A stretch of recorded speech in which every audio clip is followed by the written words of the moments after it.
She was abused by her billionaire CEO ex-husband. Now she's his brain surgeon. The fluorescent lights of Boston Memorial's neurosurgery wing cast harsh shadows across Dr. Vivian Chen's face as she studied the MRI scans. Her fingers traced the outline of the tumor nestled in the frontal lobe. A grade 4 glioblastoma, aggressive and unforgiving. The patient's name glowed on the screen: Maxwell Blackwood, CEO of Helix Innovations. "If you hate me enough to let me die on your table," Maxwell said, his voice barely above a whisper, "I wouldn't blame you." Vivian set down her pen, meeting his gaze. "I took an oath to heal. Unlike the vows we exchanged, I take it seriously. Have you ever wondered what it would feel like to hold the life of someone who once tried to destroy you in your hands? To know that with the slightest slip of your scalpel, you could end the existence of a person who made yours a living nightmare? This is the extraordinary story of a woman who faced the ultimate test of character when fate placed her abuser's life literally beneath her skilled fingers. If you've ever had to make an impossible choice between vengeance and virtue, hit that like button right now. I'm Mr. Harrison, and today's timeless love tale isn't about romance in the traditional sense. It's about a different kind of love, the love of one's principles, the love of healing, and perhaps most importantly, the love of oneself that allows us to rise above our darkest moments. The day Vivian Chen discovered Maxwell Blackwood would be her patient began like any other. Rounds with residents, 2 routine surgeries, and then the weekly review of upcoming cases. When his file appeared on her desk, she initially thought it was some cruel joke. 5 years had passed since she'd escaped their marriage, fleeing in the middle of the night with nothing but her medical credentials and the clothes on her back. "Dr. Chen, the board is expecting you in the conference room," Dr. Patel said, appearing at her shoulder. "They're concerned about potential conflicts of interest." Vivian's expression remained neutral, a skill perfected during her 7-year marriage to Maxwell. "There's no conflict. I'm the best neurosurgeon on the East Coast, and he has a tumor that will kill him within months without intervention. The situation is perfectly clear." As she walked toward the conference room, memories surfaced like air bubbles in still water. The early days, brilliant Maxwell courting the promising medical resident with grand gestures and intoxicating attention. The gradual isolation from colleagues and friends. The first time he grabbed her wrist hard enough to bruise when she questioned a financial decision. The calculated public charm and private cruelty. The hospital board members sat in uncomfortable silence as Vivian entered. Chairman Winters spoke first. "Dr. Chen, we understand you were previously married to Mr. Blackwood." "Yes, we divorced 5 years ago. Given your personal history, perhaps it would be best if Dr. Sharma took the case." Vivian placed Maxwell's file on the table. "Dr. Sharma is excellent, but he hasn't performed this specific procedure in over 2 years. I've done 7 successful resections of frontal lobe glioblastomas in the past 18 months. The patient deserves the surgeon with the highest probability of success. Mr. Blackwood has specifically requested you," Dr. Rivera added quietly. Of course he had. Maxwell never relinquished control willingly. Even facing mortality, he was orchestrating the scenario, forcing a confrontation. "Then it's settled," Vivian said. "I'll perform the surgery next Tuesday. Unless the board wishes to explain to our largest donor why they assigned him a less experienced surgeon against his wishes." The silence that followed was her answer. Later that evening, as Vivian reviewed surgical protocols in her office, a soft knock interrupted her concentration. Maxwell stood in the doorway, thinner than she remembered, the tumor already stealing pieces of him. "Hello, Vivian." His voice still carried that smooth confidence that had once captivated boardrooms and investors. "You look well. Success suits you. What do you want, Maxwell?" "Medical questions should go through my office." He stepped inside, closing the door. No questions. I just wanted to see you. To understand. Understand what? If you hate me enough to let me die on your table. His directness was new. Perhaps the tumor pressing against his frontal lobe, perhaps the proximity of death stripping away pretense. Vivian set down her pen, meeting his gaze. I took an oath to heal. Unlike the vows we exchanged, I take it seriously. A flicker of the old anger crossed his face before dissolving into something more complex. I deserve that. I deserve worse. He sank into the chair across from her desk. The tumor's affecting my memory. Pieces of our marriage are fragmented. But I remember enough to know I was cruel to you. Cruel is breaking a promise. You were abusive, Maxwell. You systematically destroyed my confidence, isolated me from support, and made me believe I was worthless without you. He didn't deny it. And now my life depends on your skill and ethics. There's a certain poetry there. This isn't poetry. It's medicine. I'll remove your tumor because it's my job, not because I've forgiven you. Maxwell nodded slowly. Fair enough. But before you cut into my brain, there's something you should know. He reached into his jacket, withdrawing an envelope. This arrived yesterday from my lawyers. Apparently, I changed my will 3 years ago. You're still listed as my primary beneficiary. Vivian stared at the document, ice forming in her veins. Change it. There's no time. The tumor's growing aggressively. And frankly, there's a certain justice in you inheriting everything I built while destroying you. I don't want your money. 51% of Helix Innovations isn't just money, Vivian. It's power. The power to transform the company that consumed me into something better. His eyes, once sharp with ambition, now held something like resignation. Consider it reparations. Imagine holding the life of your abuser in your hands. What would you do? If this moral dilemma has you on the edge of your seat, subscribe now for more stories that explore the depths of human resilience. After Maxwell left, Vivian sat motionless, the surgical protocols forgotten. He had laid a perfect trap. If she saved him, he would continue his empire unchecked. If she made even the slightest error during surgery, she would inherit billions tainted by their history and face inevitable accusations of deliberate malpractice. That night, Vivian called the one person who had stood by her through the divorce, her sister, May. He's manipulating you, May said after hearing the situation. Creating impossible choices was always his specialty. What would you do? Vivian asked, staring out at Boston's glittering skyline. I'd walk away. Let another surgeon take the risk. And if he dies under someone else's care, then you're free. Truly free. But Vivian knew she wouldn't be. Freedom wasn't built on abandoned responsibilities or ethical compromises. She had rebuilt herself by reclaiming her excellence, her purpose.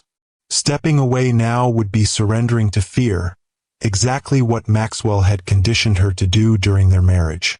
To understand the weight of Vivian's decision, we need to go back to where it all began. 10 years earlier, Vivian Chun was a promising neurosurgical resident at Massachusetts General Hospital. Brilliant, dedicated, with steady hands and an innovative mind, she was already being noticed by department heads across the country. The night she met Maxwell Blackwood changed everything. He was the keynote speaker at a medical technology fundraiser, charismatic, visionary, with a reputation for transforming struggling biotech startups into industry leaders. When he singled her out during the reception, asking detailed questions about her research in neural regeneration, Vivian was flattered but cautious. Most CEOs I meet want to talk about golf or their stock options, she told him. Not the intricate details of axonal growth factors. Maxwell's smile had been disarming.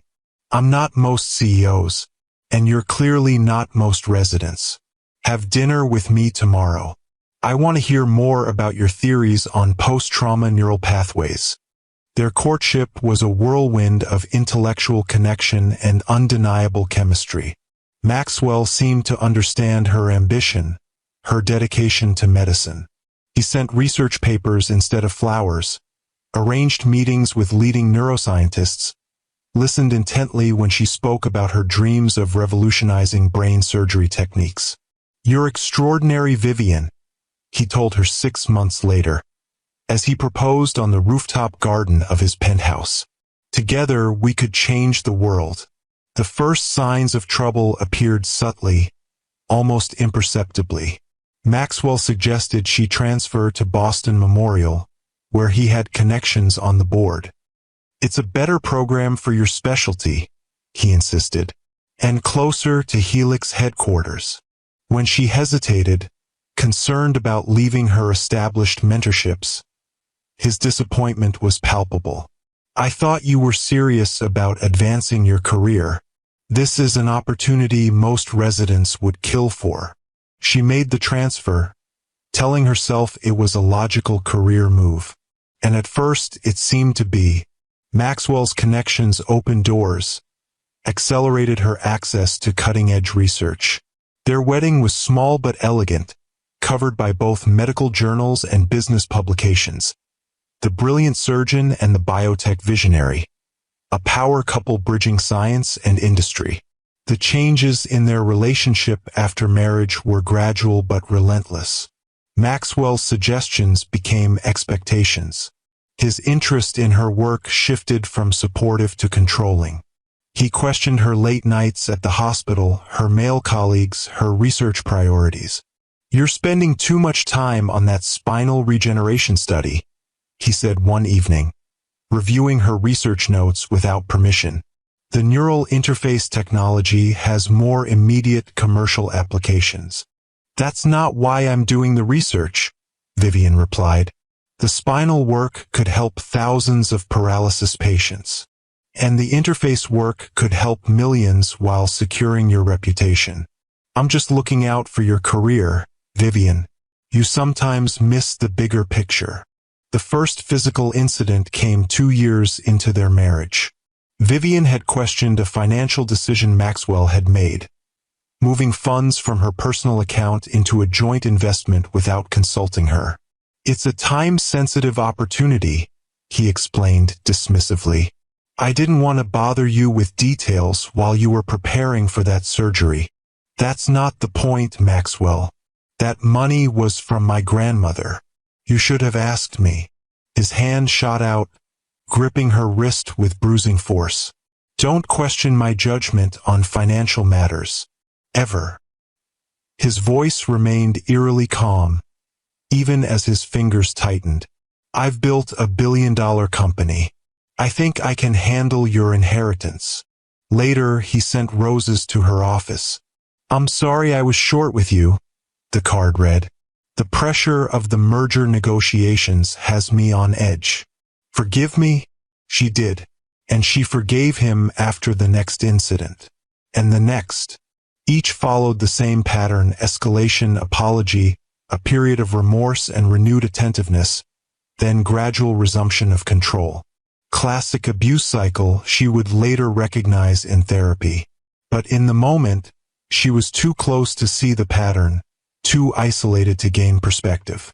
The scars we carry often become the source of our greatest strength. Maxwell's public persona remained impeccable: generous philanthropist, visionary leader, devoted husband supporting his wife's medical career. In private, he systematically dismantled Vivian's independence, confidence, and connections. "Dr. Winters mentioned you seemed distracted during rounds," he would say casually. "Are you sure you're ready for that attending position? Your friend Rebecca called again. I told her you were too busy to come to her wedding. Those college friendships are holding you back professionally anyway. That dress makes you look desperate for attention. Is that the image you want to project as a surgeon?" By their 5th anniversary, Vivian barely recognized herself. Her surgical skills remained exceptional. The operating room was the one place Maxwell couldn't follow, couldn't control. But outside the hospital, she had become a shadow, carefully measuring her words, her actions, her very thoughts against his potential disapproval. The breaking point came during a Helix Innovations gala. Maxwell had insisted she attend despite her being on call. "Dr. Myers can cover for you," he said. "This event is important for our image." During the dinner, Vivian engaged in conversation with Dr. James Harrington, a renowned neuroscientist whose work she had long admired. Their discussion about emerging surgical techniques was the most intellectually stimulating conversation she'd had in months. Later that night, in their penthouse, Maxwell's rage was terrifying. "You embarrassed me tonight," he said, voice deadly quiet as he removed his cufflinks. "Flirting with Harrington in front of my investors, my colleagues. We were discussing his research on glioblastoma treatment protocols," Vivian replied, trying to keep her voice steady. "It was a professional conversation. You touched his arm. Twice. You laughed at his jokes. You were performing for him. Maxwell, that's ridiculous. He's 70 years old and happily married. We were talking about medicine." The blow came without warning. Maxwell shoved her hard against the bedroom wall, his forearm pressing against her throat. "Don't you dare call me ridiculous," he hissed. "I made you. Everything you have, your position at Memorial, your research funding, your reputation exists because of me. Without me, you're nothing." In that moment, looking into his eyes, Vivian saw something that chilled her more than the physical violence. Complete conviction. Maxwell truly believed he owned her, had created her, controlled her worth and destiny. That night, after he had fallen asleep, Vivian packed a small bag with essential documents and left. She took nothing else. Not clothes, not jewelry, not the wedding photos or medical awards.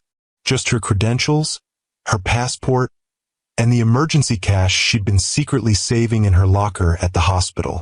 The next 5 years were a testament to her resilience. Maxwell's influence made finding another position in Boston impossible. So she moved to Chicago, starting over as a general neurosurgeon at a county hospital. No prestigious title, no research budget, just grueling hours and challenging cases that others avoided. "You're overqualified for this position," the medical director had told her during the interview, "and underexplained about why you're seeking it. I need a fresh start," was all she said. "And these patients need good care." She worked relentlessly, rebuilding her reputation surgery by surgery.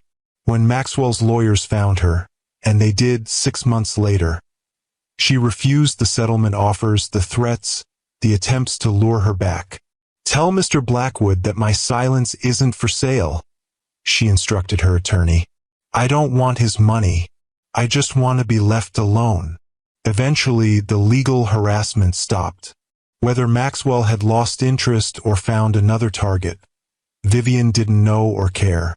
She focused on her work, her healing, her gradual reclamation of confidence and purpose. 3 years after leaving Boston, she was recruited back to the East Coast, not by Maxwell's connections, but by her own impressive surgical outcomes and innovative techniques developed in Chicago. Boston Memorial offered her the position of head of neurosurgery, a role she had once dreamed of but never thought possible after her escape. "We're aware of your previous association with Maxwell Blackwood," Chairman Winters had said during her final interview. "He remains one of our largest donors. Will that be a problem?" "Mr. Blackwood and I have no contact," Vivian replied calmly. "My personal history won't affect my professional performance. If it will affect the board's decision, I'd prefer to know now. The board is interested in surgical excellence, Dr. Chun. Your record speaks for itself." And so Vivian returned to Boston, to the hospital where her nightmare had begun, now as one of its most powerful physicians. She avoided the galas and fundraisers where she might encounter Maxwell, focused on building a department known for both cutting-edge research and compassionate care. For 2 years, their paths never crossed. Maxwell's name appeared occasionally on donor lists or hospital press releases, but he remained a ghost from her past, present in memory but absent in reality, until the day his MRI scans appeared on her desk, and the past and present collided with the force of worlds meeting. Now, facing the impossible choice Maxwell had engineered, Vivian stood at her apartment window, phone still in hand after May's call. The city lights blurred as she considered her options. Walking away would be the safest choice. Dr. Sharma was competent, if not as experienced with this particular procedure. Maxwell would receive adequate care. If he survived, she would avoid the complication of being tied to him through his will. If he died, no one could accuse her of malpractice or manipulation. But walking away meant allowing fear to dictate her actions again.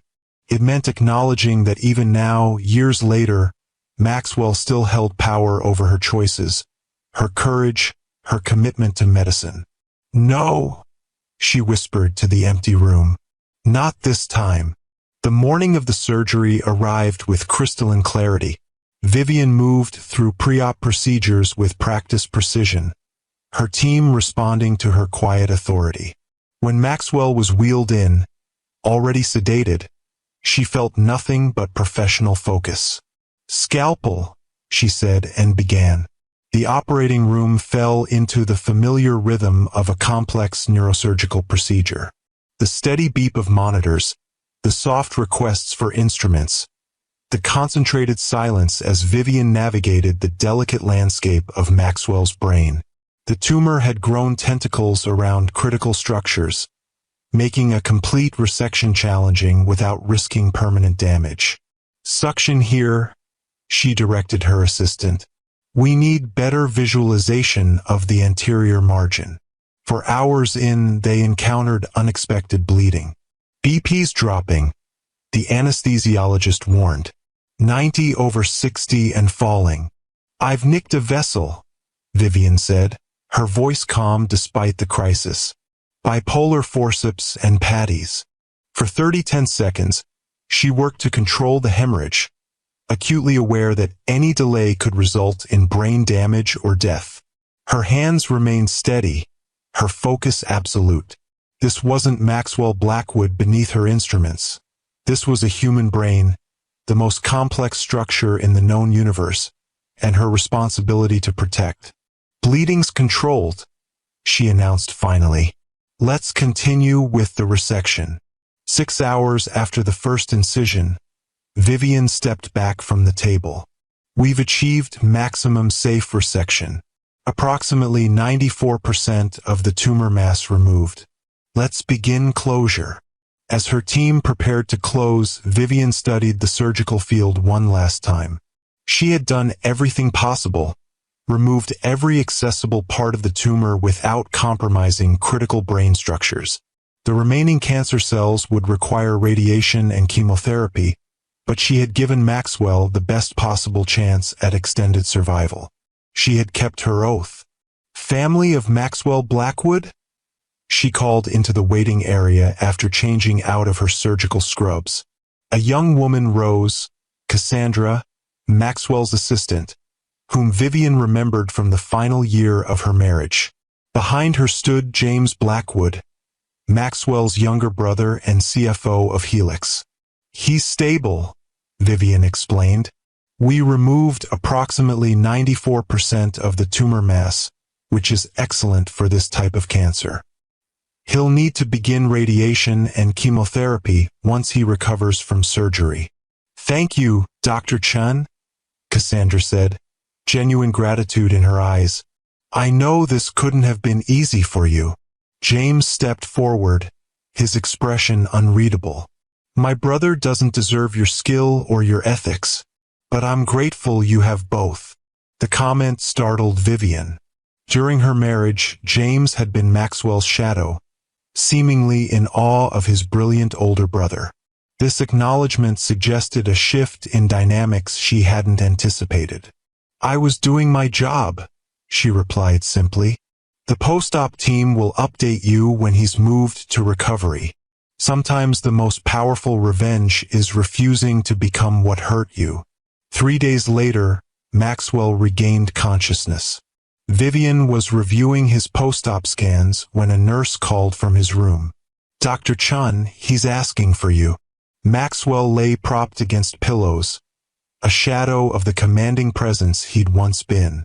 A surgical bandage wrapped his head where they'd shaved his once perfect hair. "You did it," he said, voice raspy from the intubation tube. "The surgery was successful. The cancer isn't cured, but we've bought you time." He nodded slightly, wincing at the movement. "Time I don't deserve." His eyes, clearer than they'd been in their previous meeting, fixed on hers. "I remember everything now. What I did to you. The night you left." Vivian's chest tightened. The night she'd finally fled had come after he'd thrown her against a wall for speaking to a male colleague at a company event, leaving bruises that had taken weeks to fade. "I'm not here to discuss our past. No, but I need to say this while I still can." Maxwell's fingers plucked restlessly at the hospital blanket. "I've spent 5 years telling myself a story where I was justified, where you were ungrateful, ambitious at my expense. The tumor stripped away that fiction. I see myself clearly now, and it's horrifying." Vivian remained silent, unwilling to offer absolution. "I've instructed James to transfer controlling interest in Helix to you immediately, not after my death. The paperwork is being drawn up. The company's developing breakthrough treatments for neurological disorders, work that could help thousands. It should be guided by someone with both brilliance and compassion. I'm a surgeon, not a CEO. You're both. You always were." A ghost of his old certainty flickered across his face. "You built yourself from nothing after I tried to destroy you. Helix will flourish under your vision in ways it never could under mine." "Why are you doing this, Maxwell? Guilt? Manipulation? Some twisted attempt at redemption?" He closed his eyes briefly. "All of those, probably. The tumors in my frontal lobe, the part that controls personality, impulse regulation, moral reasoning. The doctors say it's been growing for years, affecting my behavior gradually." "Don't blame your abuse on a tumor," Vivian said sharply. "You were controlling from the beginning. I'm not making excuses, just trying to understand myself before I die." His gaze met hers again. "The tumor may have amplified my worst qualities, but those qualities were mine. The cruelty, the need for control, that was me. Is me." A nurse appeared in the doorway. "Dr. Chun, your next surgery is being prepped." "I'll be right there." Vivian turned back to Maxwell. "I need to go." "Vivian." His voice stopped her at the door. "I don't expect forgiveness. I don't deserve it. But please consider taking Helix. Not for me, for what you could do with it." She left without answering, her mind already shifting to her next patient. A 16-year-old with a benign tumor pressing on her optic nerve. This was where she belonged. In the operating room, saving lives, not dwelling in the shadows of her past. But Maxwell's offer lingered in her thoughts. Helix Innovations was developing groundbreaking neural interface technology that could revolutionize treatment for paralysis patients, the very research she had been passionate about before Maxwell redirected her focus. With the company's resources behind her original vision, how many lives could be transformed? That evening, she met with James Blackwood at a quiet restaurant away from the hospital. "He's serious about the transfer," James confirmed, sliding a folder across the table. 51% controlling interest, effective immediately. No strings attached. There are always strings with Maxwell. James's expression softened slightly. "Not this time. The tumor has changed him, Vivian, or perhaps revealed him. He knows he's dying, and he's trying to put right what he can. Why me? After everything. Because you're the only person he's ever truly respected. Even when he was controlling you, he was in awe of you. Your brilliance, your compassion, your integrity. James hesitated.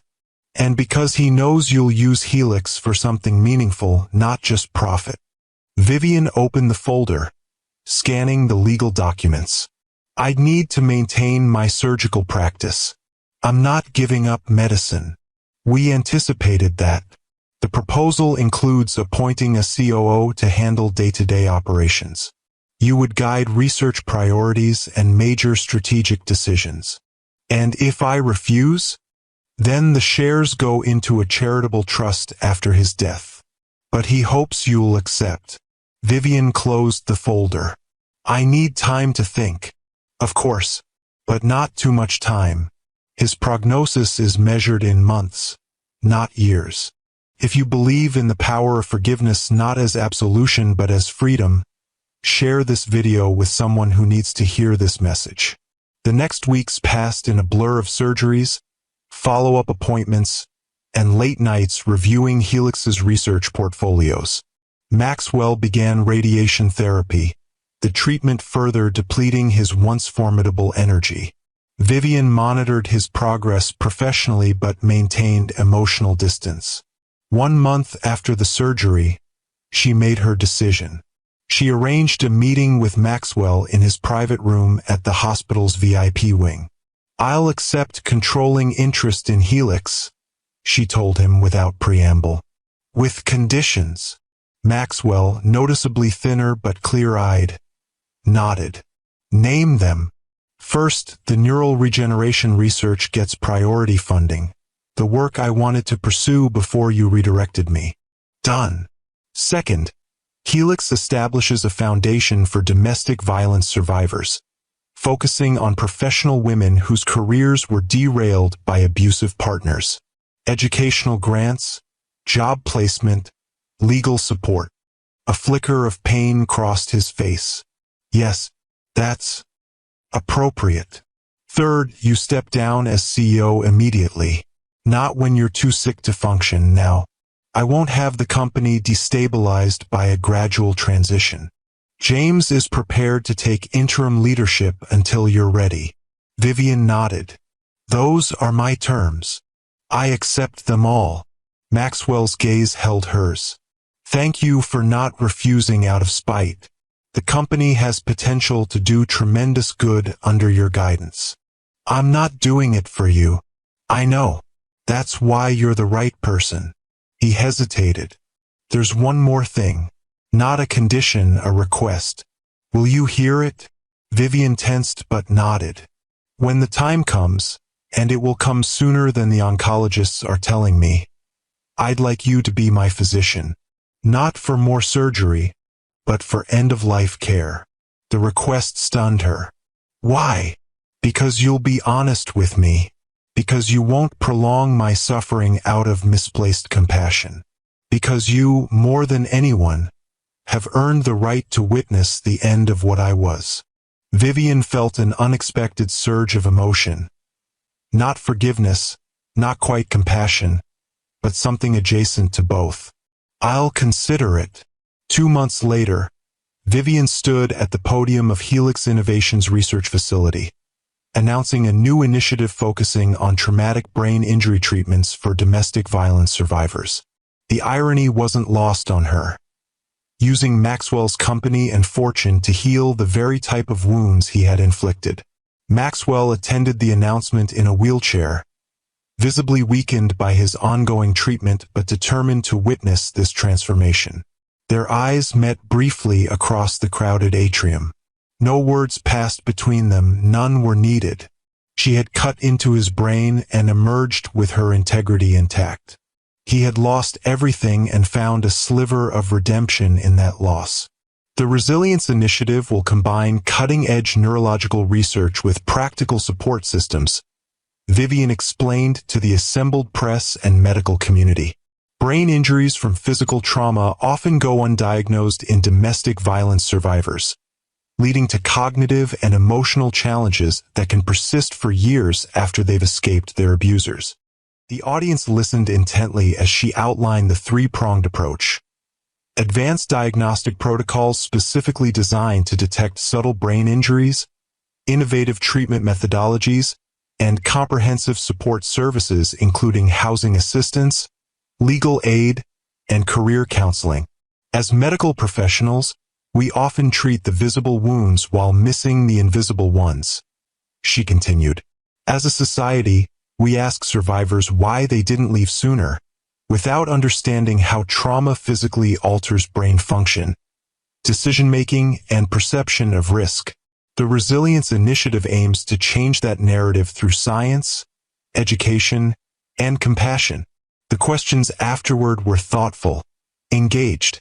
No one directly mentioned the obvious connection between Vivian's past with Maxwell and this particular focus, though the speculation was evident in sidelong glances and whispered conversations.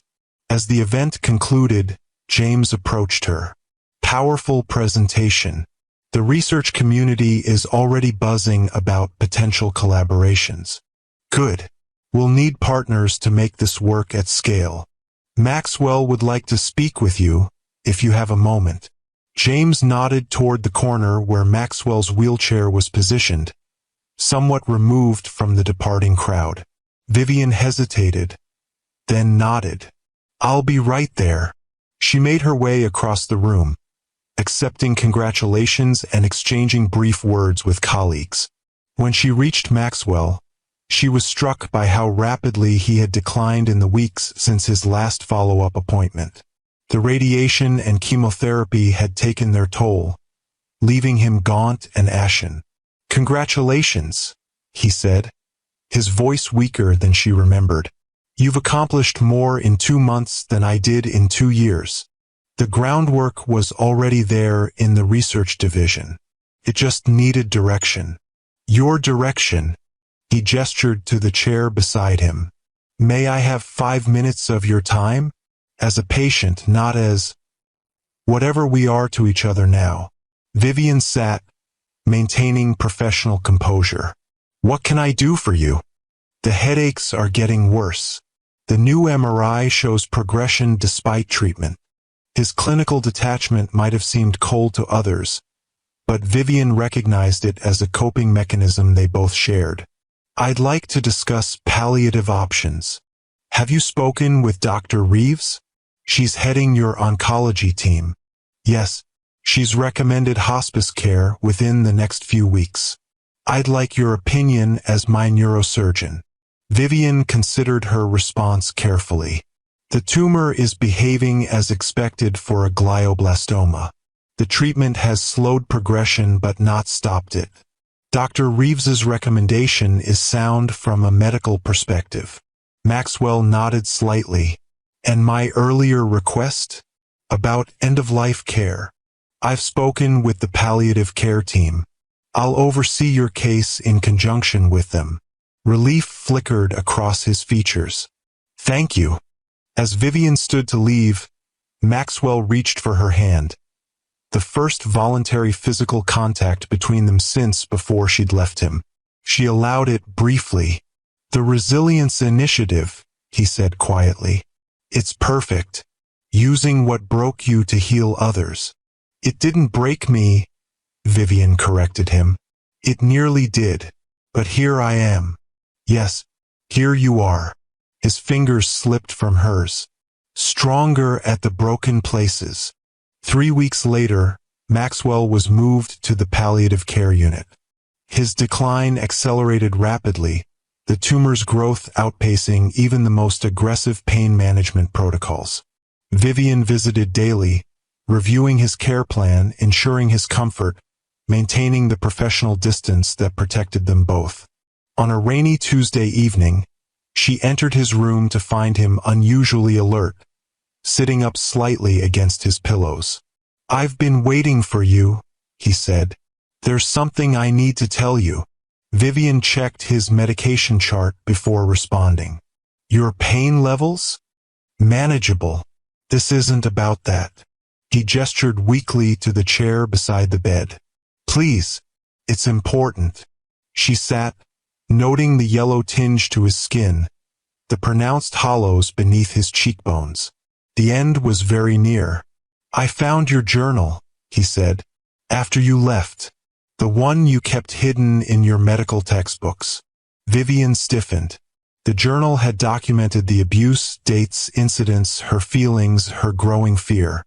She'd left it behind in her hurried escape, had worried for months that he might use it against her somehow. I read it, Maxwell continued. Every page, every word. His breathing was labored between sentences.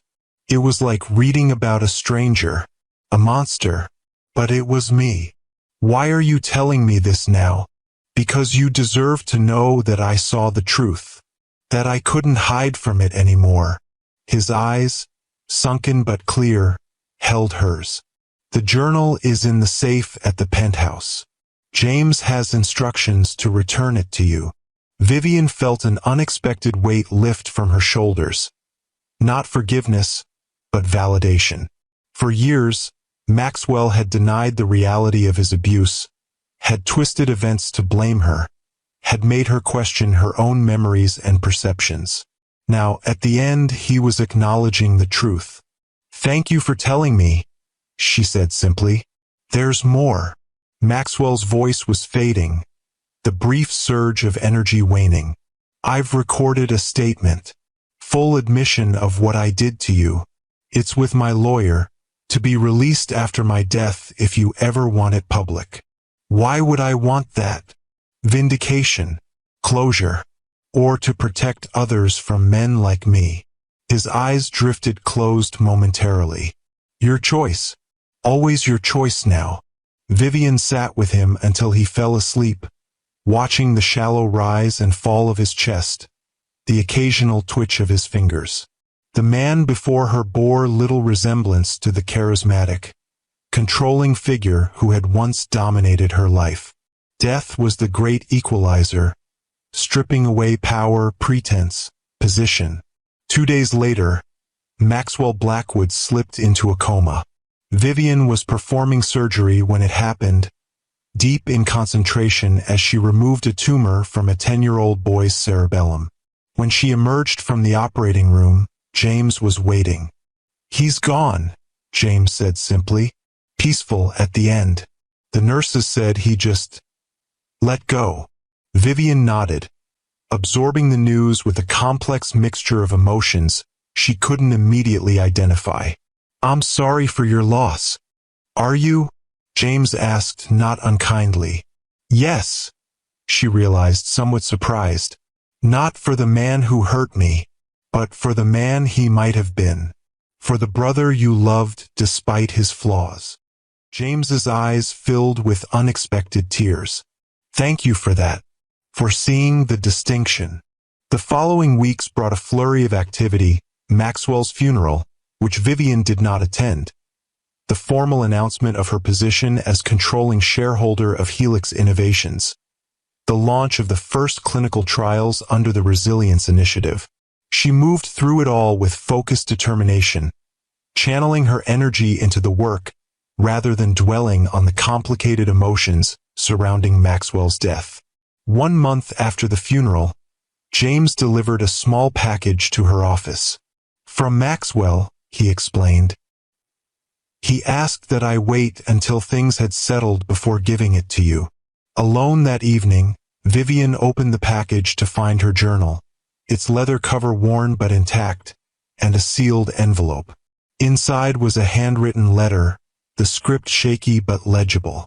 Vivian, it began. If you're reading this, I've finally done the one thing you wanted.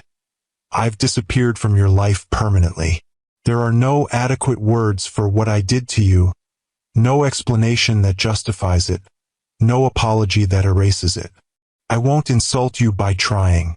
Instead, I want you to know that in my final months, with my mind clearer than it had been in years, I came to understand something.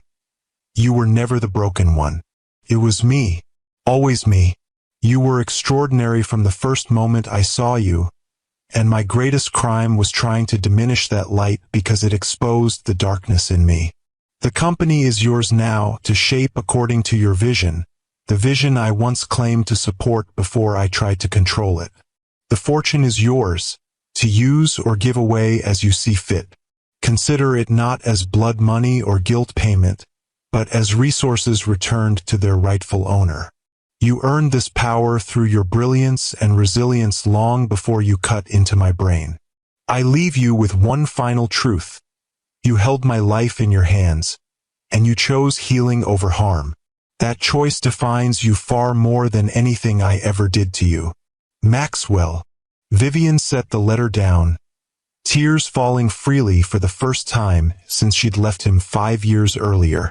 Not tears of grief or forgiveness, but of release, of letting go of the last tendrils of fear, doubt, and anger that had wound themselves around her heart. If this story touched your heart, leave a comment sharing a time when you chose healing over hatred. I'm Mr. Harrison, and I'll see you in the next timeless love tale. 6 months later, Vivian stood in the newly opened Resilience Center, watching as the first group of survivors toured the facility. The center combined cutting-edge medical treatment with comprehensive support services. Everything from neurological care to legal assistance, housing support to career counseling. Dr. Chun, a young woman, approached hesitantly. I just wanted to thank you.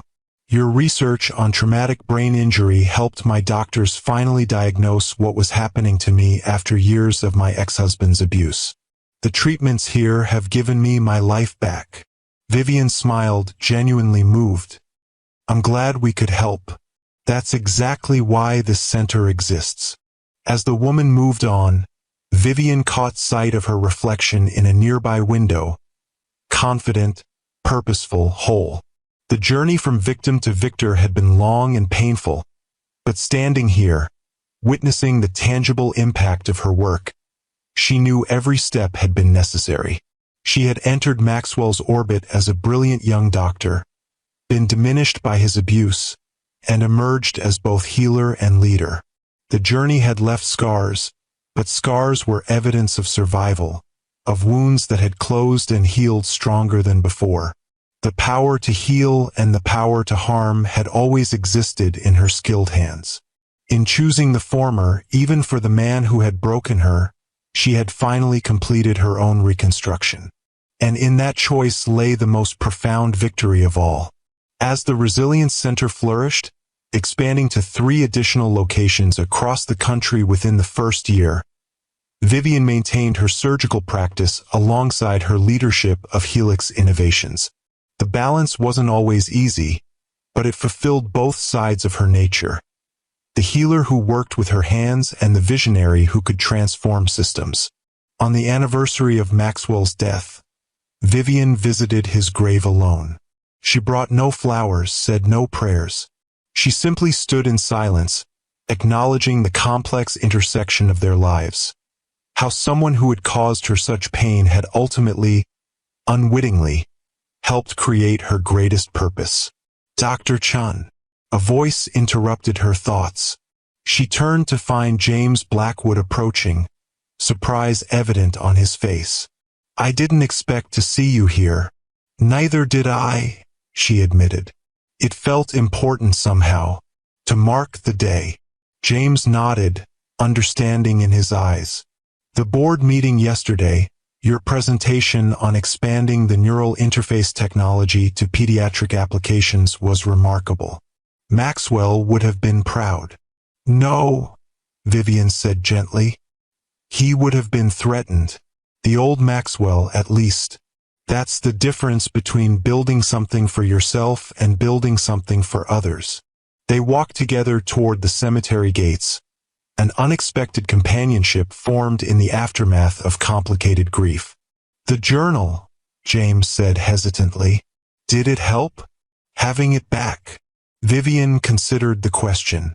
After reading Maxwell's letter, she had opened the journal, confronting her own words from those dark years. The pain documented in those pages had been raw, immediate. but reading it from the perspective of the woman she had become, strong, independent, purposeful, had transformed the experience from reopening a wound to witnessing her own survival. "Yes," she answered finally. "It reminded me how far I've come, how much I've reclaimed." The statement he recorded, the admission.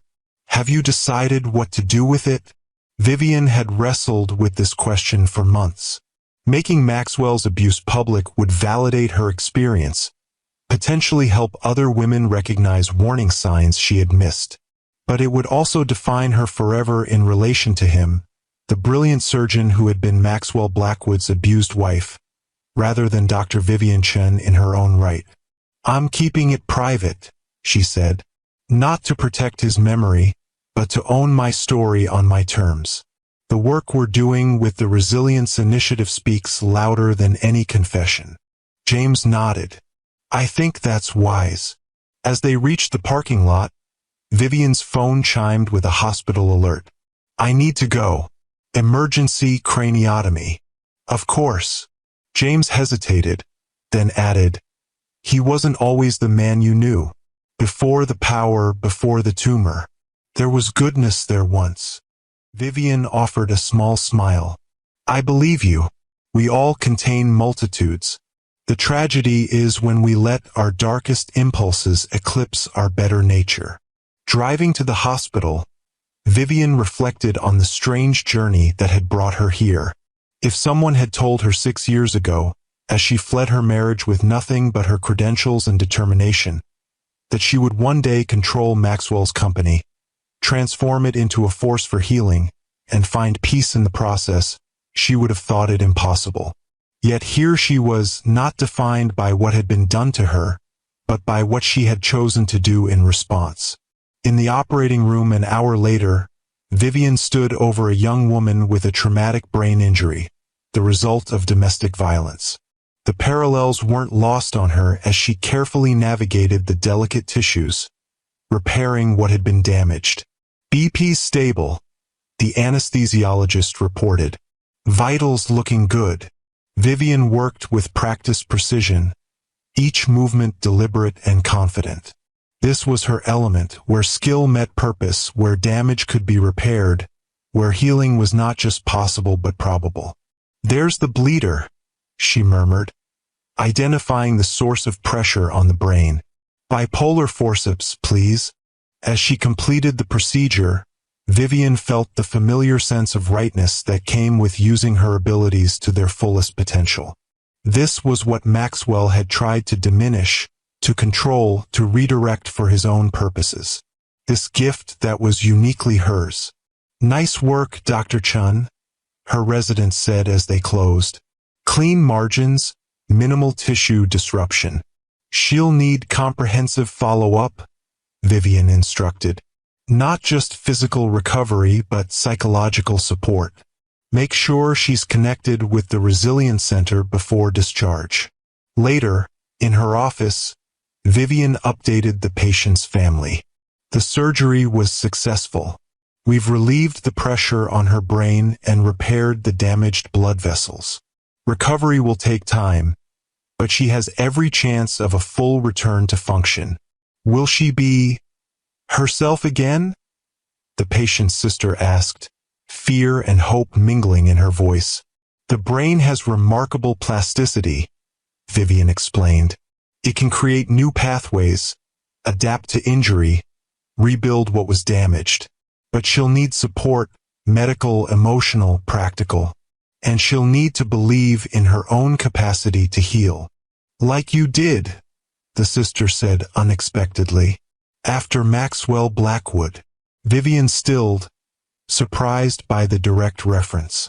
She rarely discussed her past publicly, though the connection between her history and her work was an open secret in medical circles. "Yes," she acknowledged simply. "Like I did. That's why my sister wanted you as her surgeon. She said if anyone would understand what she's been through, it would be you." Vivian felt a wave of emotion, not the shame or discomfort she might once have felt at having her past exposed, but a profound sense of purpose. Her journey had not only healed her but positioned her to help others in ways no one else could. "Tell your sister when she wakes up that I'm not just her surgeon," Vivian said. "I'm her witness. I see her courage, and I recognize her path. And I'll be here to help her find her way forward." That evening, as Vivian walked through the research wing of Helix Innovations, she paused to observe a team working on the neural regeneration project, her original passion, now fully funded and advancing rapidly. The lead scientist noticed her and waved her in. "Dr. Chun, perfect timing. We've just received the preliminary results from the spinal cord trial. The neural interface is showing a 68% success rate in restoring partial mobility." Vivian reviewed the data, excitement building. "This could change thousands of lives." "It already is," the scientist replied, "and it wouldn't exist without your vision." As she drove home that night, Vivian reflected on the strange alchemy of her life, how suffering had been transformed into purpose, how loss had created space for new growth, how the very person who had tried to diminish her had ultimately provided the platform for her greatest work. Not because he had intended it. Not because abuse had made her stronger, that dangerous, false narrative that romanticized suffering. But because she had refused to let his darkness define her. Because she had chosen, again and again, to reclaim her power through healing rather than vengeance. In her living room, Vivian opened the small box where she kept Maxwell's letter and her journal. Beside them now lay a third item, a handwritten note from the first patient to complete the resilience program. "Dr. Chun," it read, "when I came to the center, I believed I was irreparably broken, that the person I had been before the abuse was gone forever. Through your program, I've discovered that's not true. The pieces of myself I thought were lost were just waiting to be reclaimed. Thank you for showing me that survival is just the beginning, that what comes after can be more beautiful than what came before." Vivian closed the box, a sense of completion washing over her. The circle that had begun with her own healing had expanded to encompass others, creating ripples that would continue long after her own story had ended. She was Dr. Vivian Chen, neurosurgeon, innovator, survivor. The woman who had held her abuser's life in her hands and chosen mercy. The healer who had transformed trauma into purpose. The phoenix who had risen from the ashes of her past not just to survive, but to thrive and help others do the same. In the quiet of her home, surrounded by the life she had built on her own terms, Vivian finally understood the truth that had eluded her for so long. True power wasn't found in controlling others, as Maxwell had believed. It was found in controlling yourself, your choices, your responses, your purpose. And in that realization lay the most profound freedom of all. If this story touched your heart, leave a comment sharing a time when you chose healing over hatred. I'm Mr. Harrison, and I'll see you in the next timeless love tale.